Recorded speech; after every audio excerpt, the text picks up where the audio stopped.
The morning sun peeked through the blinds as Jake rubbed his tired eyes. Today was the day, and his stomach felt like it was doing somersaults. He looked at the wrinkled flyer on his desk one more time. Open auditions, community theater, all ages welcome. His mom had found it 2 weeks ago at the hospital where she worked. "You've got a gift." "Jake," she had said, sliding the flyer across the kitchen table during breakfast.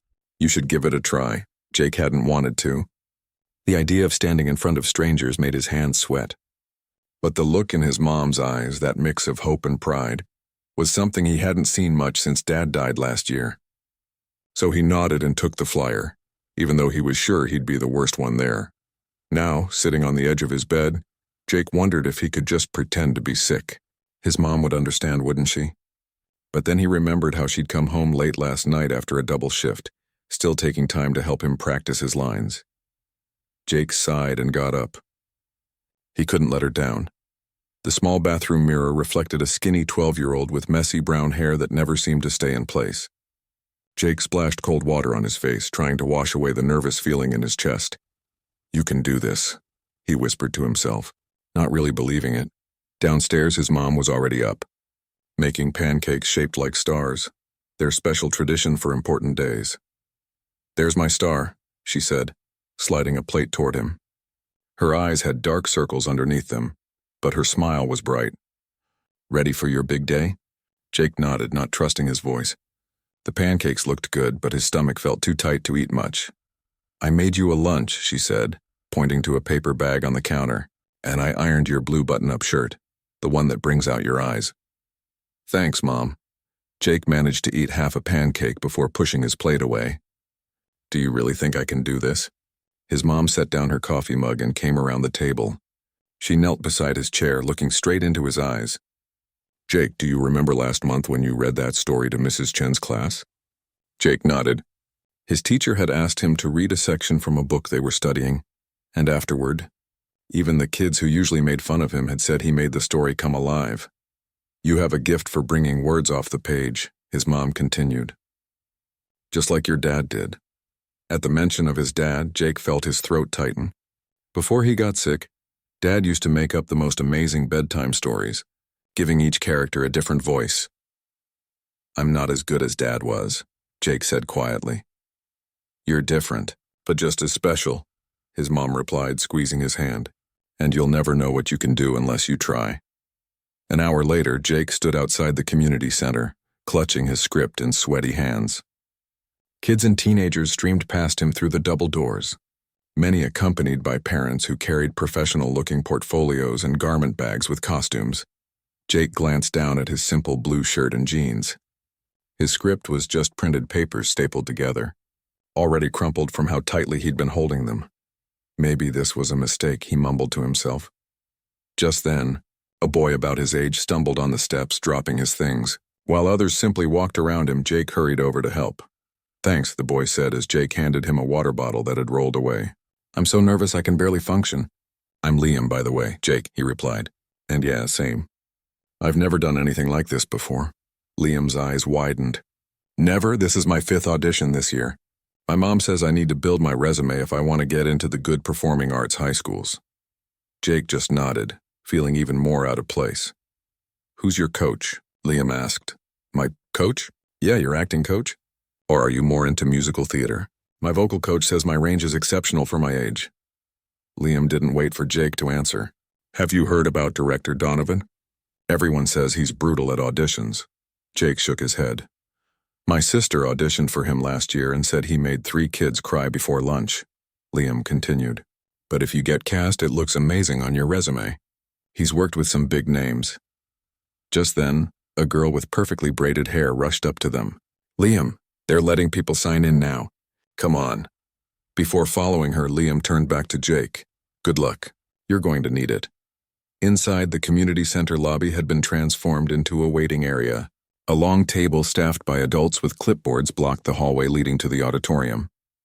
Jake joined the line of kids signing in, his heart pounding so hard he was sure others could hear it.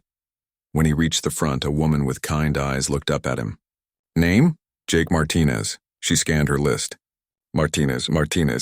Here you are. Age 12, No previous experience trying out for the youth ensemble? Jake nodded, his cheeks burning as he heard whispers from the kids behind him. No previous experience was clearly not normal here. Take this number and pin it to your shirt, the woman said, handing him a piece of paper with 43 printed on it. Then have a seat. We're calling people in groups of 5, and Director Donovan is seeing everyone personally today. The waiting area was buzzing with activity. Some kids were doing vocal warm-ups in corners. Others stretched like they were preparing for a sports event. And many were going through lines with parents who coached them in hushed, intense voices. Jake found an empty chair near the back wall and sat down, trying to disappear into it. He opened his script, but the words swam before his eyes. What was he doing here? These kids had coaches and experience and special training. He had nothing but a promise to his mom that he would try. Time crawled by. Jake watched as group after group was called into the audition room. Some came out looking relieved, others in tears. The rumors about Director Donovan seemed to be true. Numbers 41 through 45, called a man with a clipboard. You're up next. Jake stood on shaky legs. His group included Liam and 3 girls who all seemed to know each other. They lined up outside a door marked auditorium, and Jake could hear a voice from inside. Deep, impatient, critical. Remember, whispered one of the girls, he likes confidence. Whatever you do, don't apologize if you mess up. The door opened and a teary-eyed boy rushed past them. A moment later, the man with the clipboard beckoned them in. The auditorium was much bigger than Jake had expected. A single light shone on the stage, making it hard to see the 3 figures sitting in the 3rd row, but their silhouettes looked imposing. Numbers 41 through 45. Center stage, please, called the deep voice Jake had heard earlier. State your name, age, and previous experience before beginning your prepared piece. Liam went first, rattling off an impressive list of productions he'd been in. 2 of the girls followed with similar backgrounds. The 3rd girl, who looked a bit younger, had less experience but mentioned her 2 years of professional voice lessons. Then it was Jake's turn. He stepped forward, his legs feeling like jelly. I'm Jake Martinez. I'm 12, and I don't have any, previous experience. There was a pause, then a shuffling of papers. It says here you're trying out for the youth ensemble, Mr. Martinez. The voice belonged to a man whose face Jake could barely make out in the darkness beyond the stage lights. Yes, sir. Very well. What have you prepared for us today? Jake fumbled with his papers. It's a monologue from the play The Glass Menagerie. His mom had helped him find it online after learning it was one of Director Donovan's favorite plays. Interesting choice for someone your age, the voice commented. Whenever you're ready. Jake opened his mouth, but no sound came out. His hands were shaking so badly that the papers rattled. He tried again, managing a squeaky I before his voice failed him. From the darkness came an impatient sigh. We don't have all day, Mr. Martinez. Jake nodded, took a deep breath, and tried once more. This time, he got through the first 2 sentences before dropping all his papers. They scattered across the stage floor, and the sound of them hitting the wood seemed to echo forever in the silent auditorium. The other kids in his group took small steps away from him, as if his failure might be contagious. Jake dropped to his knees, trying to gather the pages, his face burning with shame. Stop, came the voice, sharper now. A figure rose from the seats and stepped into the light at the edge of the stage. It was a tall man with silver hair and piercing eyes, Director Richard Donovan. Stand up, Mr. Martinez, he said. Jake slowly got to his feet, leaving the papers where they lay. Do you think this is a joke? Donovan asked, his voice icy calm. Coming to my audition unprepared? No, sir, Jake whispered. Speak up. I can't hear you. No, sir, Jake said louder. Donovan crossed his arms. Tell me, young man, why do you think you belong on my stage when you clearly haven't prepared? The question hung in the air. The other kids on stage seemed to be holding their breath. Jake could feel tears threatening, but he blinked them back. Crying wouldn't help anything. In that moment, standing under the hot stage lights with everyone watching him fail, Jake had a choice to make. He could run off the stage and never look back. Or he could answer the question. He thought of his mom, working double shifts at the hospital but still making star-shaped pancakes for his special day. He thought of his dad, who always said that being honest was more important than being perfect. Jake looked directly at Director Donovan, his heart pounding but his voice suddenly steady. Sir, he began, I don't know if I belong on your stage. Sir, Jake began, I don't know if I belong on your stage, but I do know why I'm here. The auditorium fell completely silent. Even the whispers among the other kids stopped. Director Donovan's eyebrows raised slightly as if he hadn't expected this response. My mom works at City Hospital, Jake continued, his voice growing steadier with each word. She's a nurse in the long-term care unit. That's where people stay when they're sick for a long time. Jake paused, wondering if he should stop, but something in Director Donovan's expression had changed. The cold impatience was replaced by curiosity. Go on, Donovan said, his voice softer than before. Jake took a deep breath. There's this patient my mom takes care of, an old man named Mr. Sullivan. He used to be an actor a long time ago. Jake glanced down at his scattered papers, then back up at the director.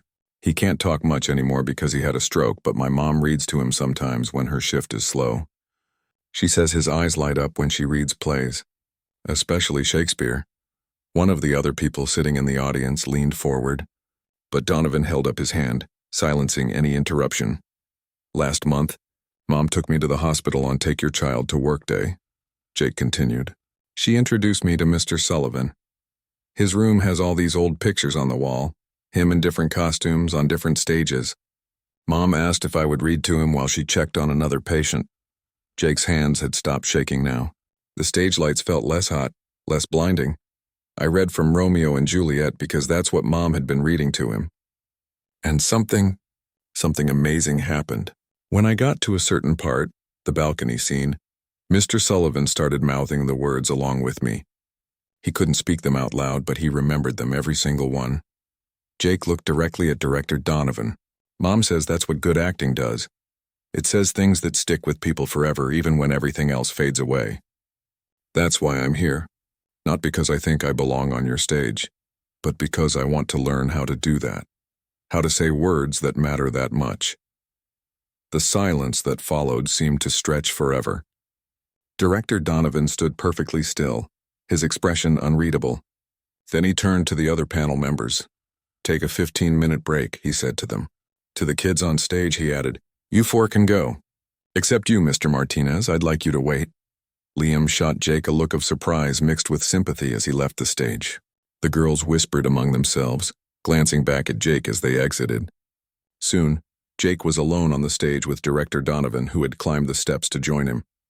Up close, the director was less intimidating but more intense. The lines on his face spoke of years of hard work, and his eyes missed nothing. Help me gather your pages, Donovan said, bending down to pick up some of the scattered script. Jake quickly knelt to help, surprised by the gesture. They worked in silence until all the pages were collected, though they were out of order now. Tell me more about this, Mr. Sullivan, Donovan said as he handed Jake the messy stack of papers. He was in a theater company in New York, Mom says. He has a photo where he's playing Hamlet. Does he now? Donovan's eyes took on a distant look. What's his full name? Edward Sullivan, I think. Director Donovan sat down on the edge of the stage, motioning for Jake to join him. Edward Sullivan, he repeated, shaking his head slightly. I saw him perform when I was a boy. My father took me to New York to see King Lear. Sullivan played Edmund. Jake's eyes widened. Really? You actually saw him act? I did. It was that performance that made me want to become a director. Donovan looked at Jake curiously. And now you read Shakespeare to him in a hospital room.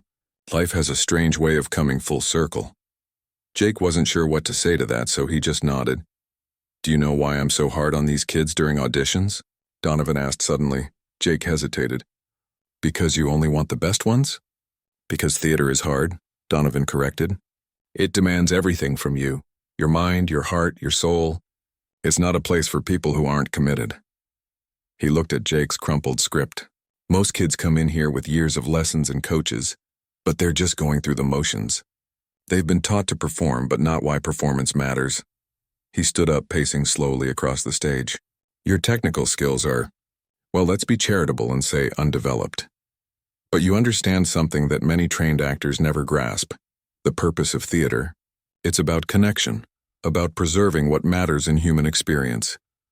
Donovan stopped pacing and faced Jake directly. I'm not casting you in the main production. You're not ready for that. Jake nodded, trying not to show his disappointment. At least he had tried like he promised his mom. However, Donovan continued, I'm starting a workshop for new actors next month. No experience required, just dedication and a willingness to learn. I think you should join us. Jake's head snapped up. Really? Twice a week after school. We'll work on fundamentals.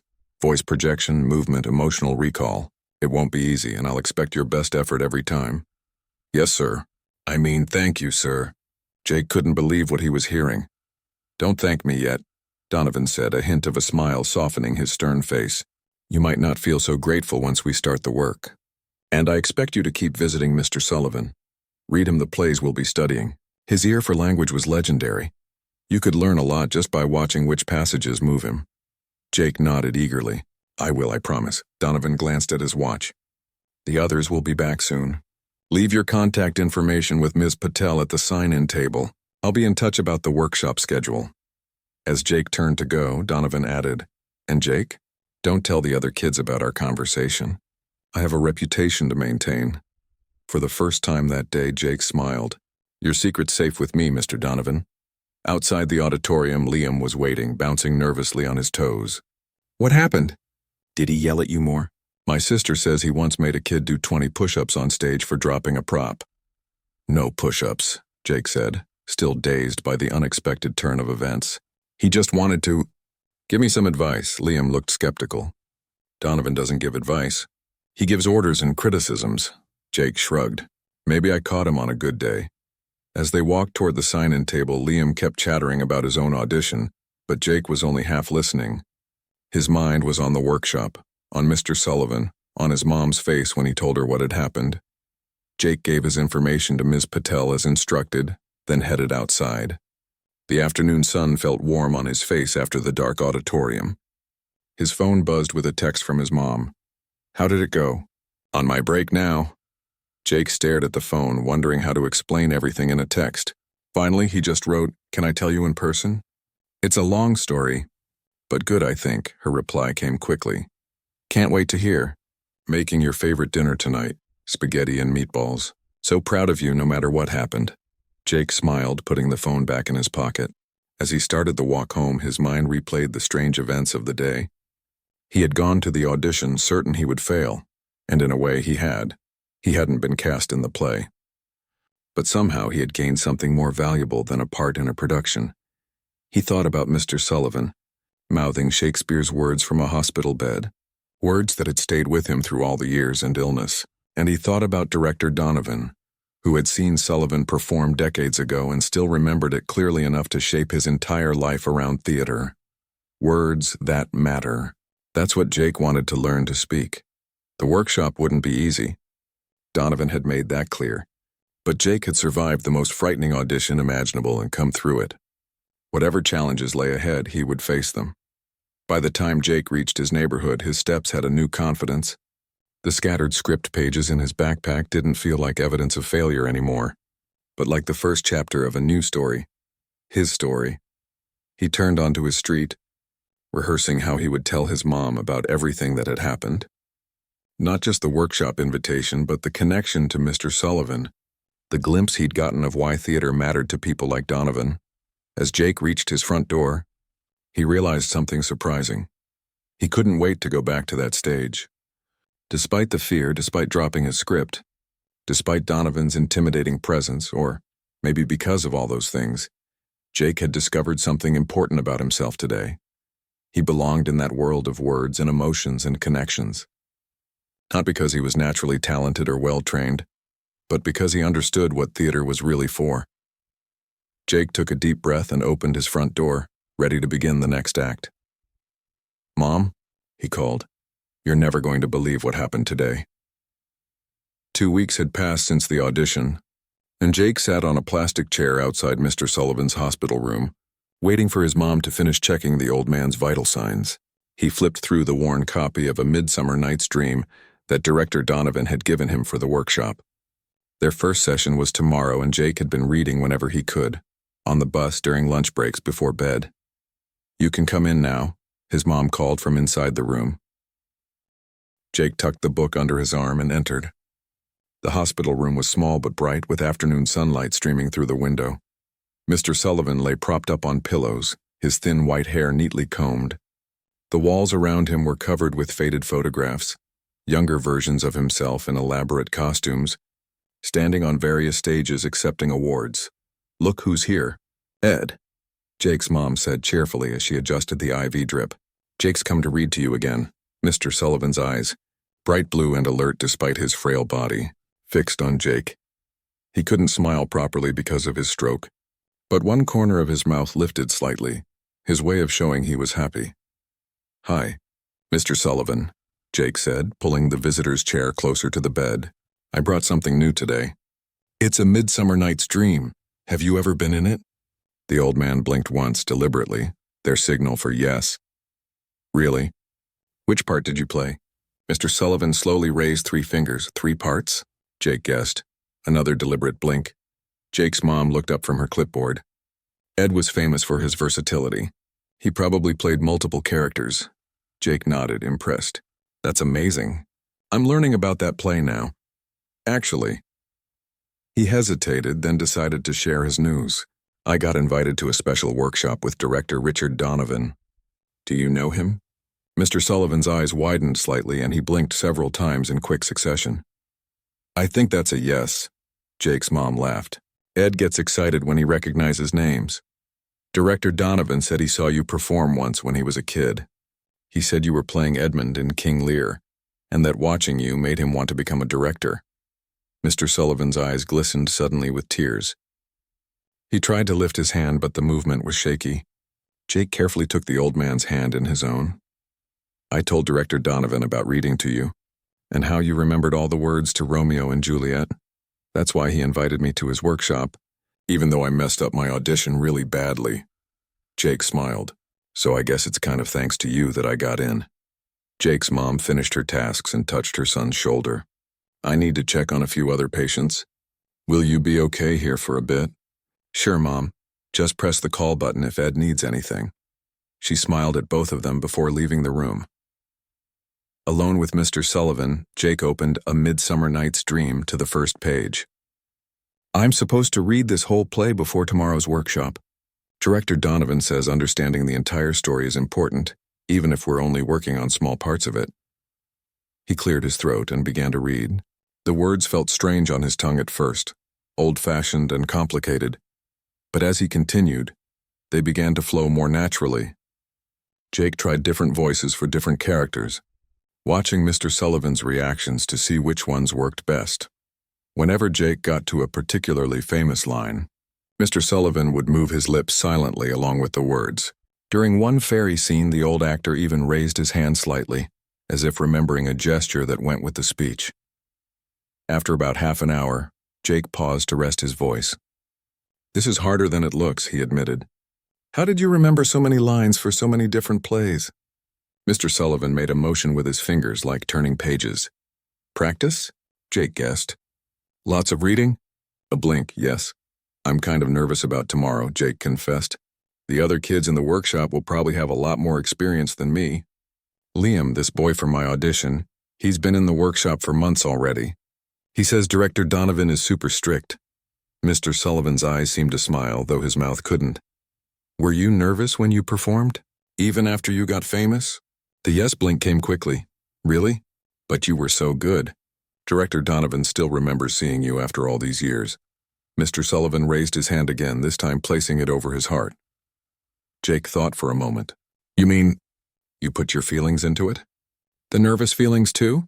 Another yes blink, more emphatic this time. "Use the nerves instead of fighting them," Jake said slowly, understanding. "That makes sense. My dad used to say something similar about baseball, that butterflies in your stomach just mean you care about what you're doing." At the mention of his dad, Jake felt a sudden tightness in his throat. He hadn't thought about his father's baseball advice in months. The memory caught him by surprise. Mr. Sullivan must have noticed the change in Jake's expression, because he made a questioning sound. "My dad died last year," Jake explained quietly. "He got sick really fast and then he was gone." He hadn't planned to share this, but something about Mr. Sullivan's patient presence made it feel okay. "He used to tell me all these stories at bedtime. He did different voices for all the characters, just like I'm trying to do now. The old actor's eyes showed deep understanding. He slowly moved his hand to cover Jake's. They sat like that for a moment, connected by shared loss and the power of stories. Then Jake took a deep breath and returned to the play, reading with renewed purpose. The characters came alive in the small hospital room. Mischievous Puck, love-struck Helena, enchanted Titania. By the time Jake's mom returned, they had made it through 2 full acts. "Wow, you two have been busy," she said, noticing the progress in the book. "But we should get going, Jake. You have school tomorrow and I need to finish my shift." Jake nodded and carefully marked their place in the book. "I'll come back to finish this with you soon, Mr. Sullivan. Maybe after my first workshop so I can tell you all about it." As Jake stood to leave, Mr. Sullivan made an urgent noise. His fingers twitched toward the bedside table. "Do you need something?" Jake asked. The old man's eyes flicked to a small notepad and pen that lay among his personal items. The notepad? Jake picked it up and held it where Mr. Sullivan could see it. "Do you want to write something?" A blink, yes. Jake's mom looked surprised. Ed hasn't shown interest in writing since his last stroke affected his right side. His coordination isn't good enough anymore. But Mr. Sullivan was insistent. His eyes locked on Jake's, filled with determination. "Let's try," Jake said, placing the notepad on the bed and pressing the pen into Mr. Sullivan's trembling right hand. The effort was visible on the old actor's face as he gripped the pen. His hand shook badly, but he managed to scratch a few words onto the paper. The letters were wobbly and difficult to read, but Jake leaned close and made them out. Voice, truth, heart. Mr. Sullivan let the pen drop, exhausted by the effort but looking satisfied. Voice, truth, heart, Jake read aloud. "Is that advice for the workshop?" The yes blink came slowly this time, as if Mr. Sullivan was tiring. "I think that's enough excitement for today," Jake's mom said gently. "Ed needs to rest." Jake carefully tore off the page with Mr. Sullivan's writing and folded it into his book. "Thank you," he said to the old actor. "I'll remember." As they left the hospital, the evening sky was turning pink and gold. Jake held the book with Mr. Sullivan's note inside, feeling like he was carrying something precious. "He really likes you," his mom said as they walked to the bus stop. "I haven't seen Ed try to write in months." "He was giving me advice for tomorrow," Jake explained. "Voice, truth, heart," his mom smiled. "Sounds like good advice to me. But what does it mean exactly?" "I think," she said thoughtfully, "it means that good acting isn't just about saying the right words in the right order. It's about speaking with your real voice, telling the truth of the story and putting your whole heart into it." Jake nodded, letting the words sink in. Tomorrow would be his first real step into the world of theater, and he was lucky to have guidance from both Mr. Sullivan and his mom. As they boarded the bus home, Jake whispered the 3 words to himself like a magic spell. Voice, truth, heart. Whatever challenges Director Donovan had in store for him, Jake would face them with these words as his guide.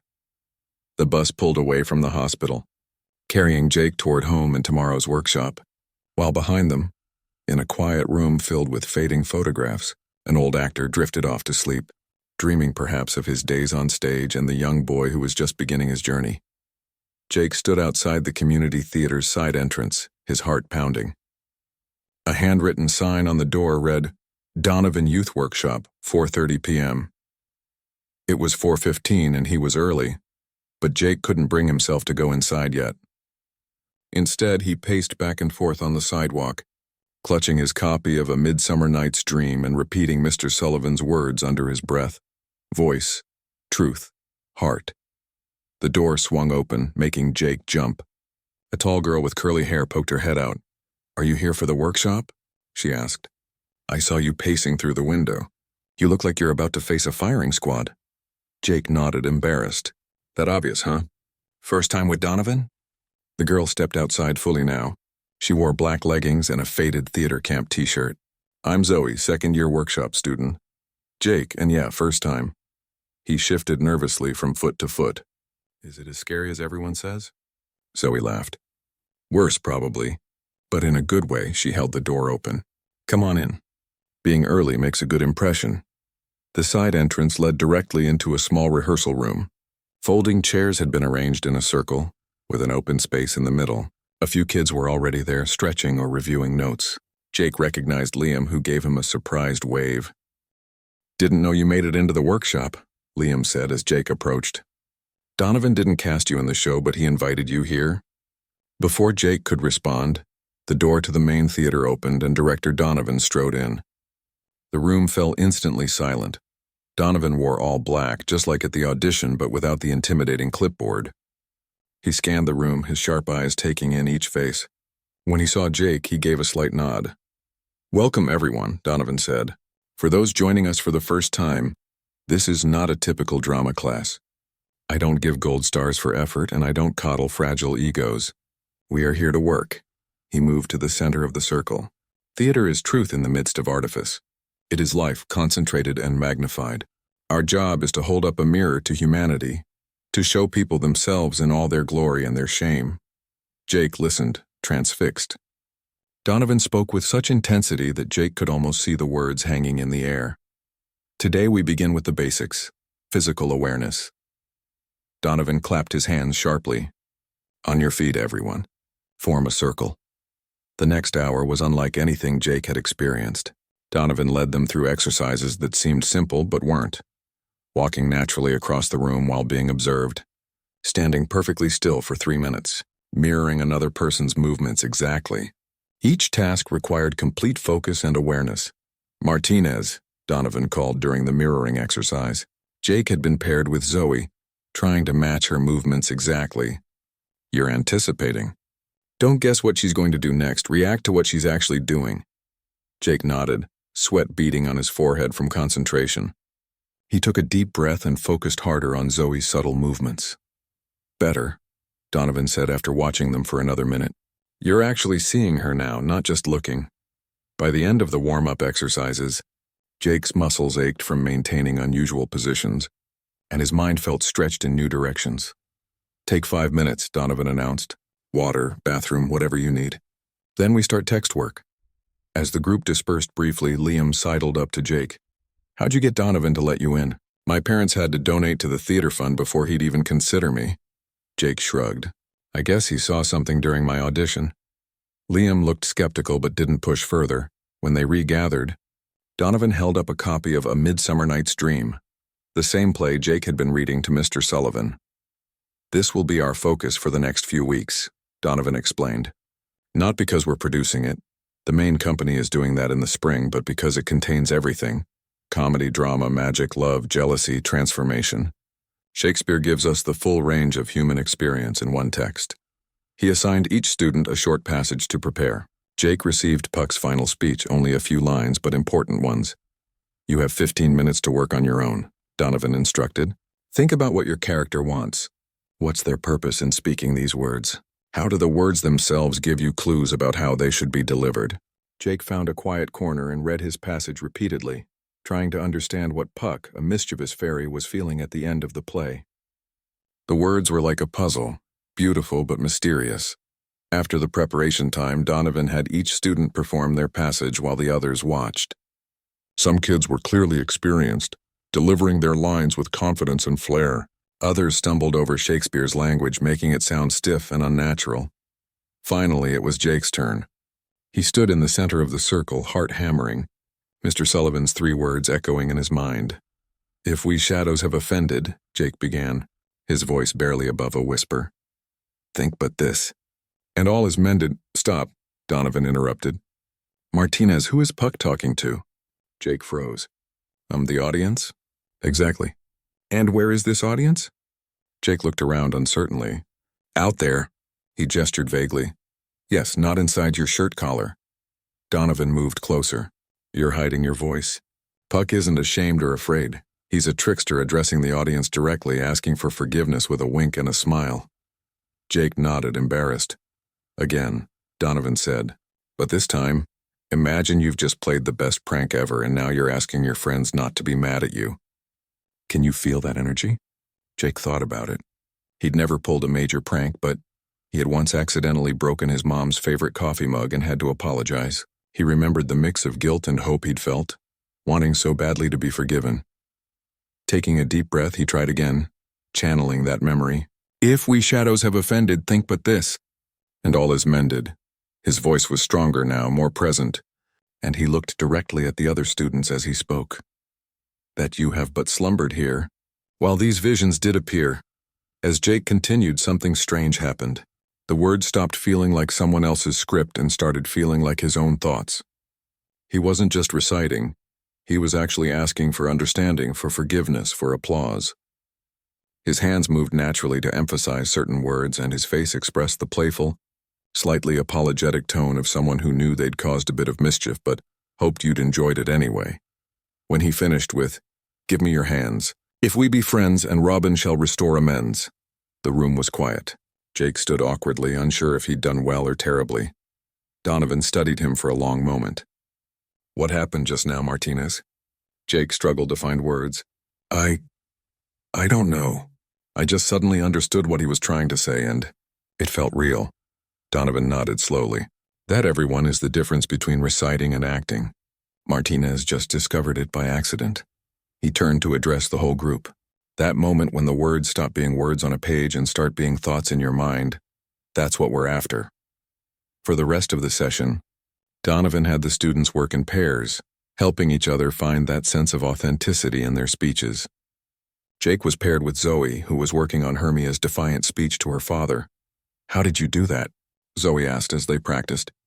"I've been coming here for months and Donovan never compliments anyone." "It wasn't really me," Jake admitted. "I was thinking about something Mr. Sullivan told me." "Who's Mr. Sullivan?" Jake hesitated, then told her about the old actor in his mom's hospital, and how Director Donovan had seen him perform years ago. "That's wild," Zoe said. "So you're what, learning from Donovan's acting hero? No wonder he let you into the workshop." Before Jake could respond, Donovan called the group back together for final notes. "Theater is not about pretending," he said, looking at each student in turn. "It's about revealing truth through fiction. Next session, we'll dig deeper into character motivation and physical embodiment. For homework, I want you each to observe someone in your daily life. Really observe them. Notice how they move, how they speak, what makes them unique. Bring those observations with you." As the workshop ended and students began gathering their things, Donovan approached Jake. "You made progress today, Martinez." "Thank you, sir. I was thinking about what Mr. Sullivan wrote for me. Voice, truth, heart." Donovan's expression softened slightly. Edward always did have a way of cutting straight to the essence of things. He paused. "When you visit him next, tell him Richard sends his regards." Jake nodded. "I will, sir. And Martinez, that moment you found today, don't lose it. That's the foundation everything else builds on." Walking home from the workshop, Jake felt different, tired but energized, like he'd discovered muscles he never knew he had. The world around him seemed sharper somehow, more vivid. He noticed details he usually missed, how an old man at the bus stop held his cane, the particular laugh of a young mother with her baby, the precise way autumn leaves spiraled as they fell. He was seeing the world as Donovan had taught them to see it, not just looking, but actually seeing. And tomorrow he would visit Mr. Sullivan again to share his experience and continue reading their play together. For the first time since his father died, Jake felt a clear sense of purpose. He wasn't just drifting through his days anymore.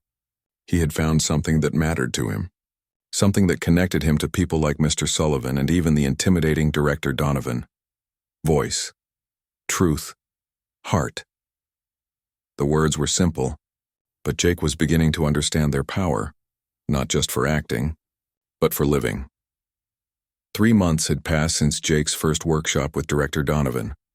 Winter had settled over the city, bringing early darkness and a dusting of snow that transformed the community theater's old brick building into something from a postcard. Jake hurried up the theater steps, careful not to slip on the icy patches. Inside, the lobby was warm and buzzing with activity. Today was special, the winter showcase where Donovan's workshop students would perform selected scenes for an audience of family, friends, and main company members. "There you are," Zoe waved from across the lobby. Over the past months, she had become Jake's closest friend in the workshop. "Cutting it close, aren't you?" Donovan's already giving his pre-show lecture. "Sorry," Jake said, unwinding his scarf. "I was at the hospital with Mr. Sullivan. I wanted to tell him about today." Zoe's expression softened. "How is he?" "Not great," Jake's voice dropped. "Mom says he's been declining this past week, but his eyes still light up when we read together." He managed a small smile. He wanted me to bring him a program from the showcase. Well, you'd better get backstage before Donovan sends out a search party. You know how he gets on performance days. Jake nodded and hurried through the auditorium toward the backstage area. The theater looked different today. Chairs arranged neatly, program booklets stacked by the entrance, a real audience beginning to trickle in. Backstage, the workshop students huddled together while Director Donovan paced before them, delivering his usual blend of encouragement and warning. Remember that every moment on stage is a gift, he was saying as Jake slipped in. A chance to tell the truth beautifully. Don't waste it by going on autopilot. Donovan spotted Jake. Ah, Martinez. Glad you could join us. Sorry, sir. I was visiting Mr. Sullivan. Yes, I assumed as much. There was no anger in Donovan's voice, just acknowledgement. How is Edward today? Weaker, Jake said honestly. But still fighting. Donovan nodded solemnly. That sounds like him. He turned back to the group. All right, final check on scenes and costumes. We open house in 15 minutes. As the other students scattered to prepare, Donovan motioned for Jake to follow him to a quieter corner. Are you ready for this, Martinez? He asked, his typically stern expression softened by genuine concern. Over the months, Jake had come to understand that Donovan's harshness came from a place of deep care, not just for theater itself, but for his students and what they could become. I think so, sir, Jake replied. I've been practicing the monologue every day, just like you said. It's not about the words anymore. You know the words. Donovan looked at Jake intently. It's about bringing your truth to them. Your journey these past months, all the work, all the growth that needs to be in your performance today. Jake nodded, thinking about how far he'd come since that disastrous audition. He was still nervous about performing, but it was different now, more like excitement than fear. Remember what Edward wrote for you, Donovan said, clapping Jake on the shoulder. Voice, truth, heart. That's all you need. From the auditorium came the sounds of an audience gathering, murmured conversations, shuffling feet, occasional laughter. Jake's mom would be out there, along with his English teacher who had noticed the positive change in his schoolwork since he joined the workshop. Even Liam's parents, who had initially dismissed Jake, had begun to respect his progress.